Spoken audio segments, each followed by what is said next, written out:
खुलुमबाय गोजोन फुंबिलिनि गासिबो बड'लेण्ड बुब्लिनि अनसायगिरिफोरखौ बरायग्रोबाय दिनै 20 नभेम्बर समबारनि फानजामुथिखौ फरायथिनो लादों आं किलिखां ब्रह्मआ फानजामुथिनि गिबियाव दं मेष राशि गोदान खामानि मावनो खाबु मोननो हागौ गोबां जेंनानिफ्राय बारग'नो हागोन मोजां सान जागोन वृष राशि गोसोआ जोबोरैनो असान्ति जानो हागौ गारबोनाय जाथायफोरखौ उनदाहा खालामगोन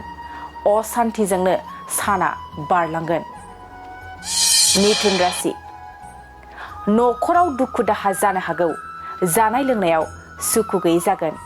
गावजों गाव गोरोबलायै जानो हागौ कर्कट राशि गोदान लोगो मोननो हागौ गोदान खामानि मावनो खाबु लानो हागोन मोजां सान सिंह राशि सुखु गोजोननि सान जागोन गोसोनि साननाय खामानिखौ मावफुंनो हागोन दुखुआ गोजान जागोन कन्या राशि देहाया गाज्रि थासारियाव गोग्लैनो हागौ जानाय खाजाखौ मोजां बासिना जानाया गाहाम गाज्रि सान तुला राशि आखुआ गाज्रियाव फैनो हागौ गाज्रि मुं गोसारनो हागौ गाज्रि लामायाव आगान होनो हागौ वृश्चिक राशि मोजां सोलोंथाइ मोननो हागोन गियाना बांगोन लेखा फरायनायाव गोसो जागोन धनु राशि गोसोआव जोबोरैनो गिखांनाय फैनो हागौ इयुन जिउनि बागै गोबां साननो हागौ गोसोखौ रेजें मोननाय नङा मकर राशि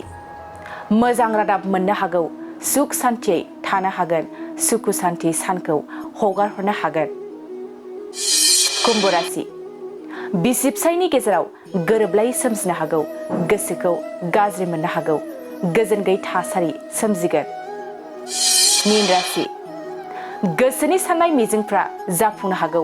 इसोर फुजियोब्ला बोर मोननो हागौ गोथार सान जागोन दिनै सानसेनि राशि फरायथिनायाबो एसेनोसै आसा खालामो नोंथांनि दिनैनि साना मोजाङै मोजां थांगोन बेखौ बड'लेण्ड बुब्लि नखरनिफ्राय मिजिंथिबाय दानिया फैदो नोंथांनि फानजामुथिखौ बड'लेण्ड बुब्लिनि हेफाजाबजों मिथिना लानि गोजोन्थों बाजाज बाइक लाग्राफोरनिसिम मोनसे गोनांथार फोसावथाय क'क्राझार सहरनि दावहारु अट' एजेन्सिया दासान्दि फेस्टिभ ल'न एन्ड एक्सचेन्ज अफार होगासिनो दं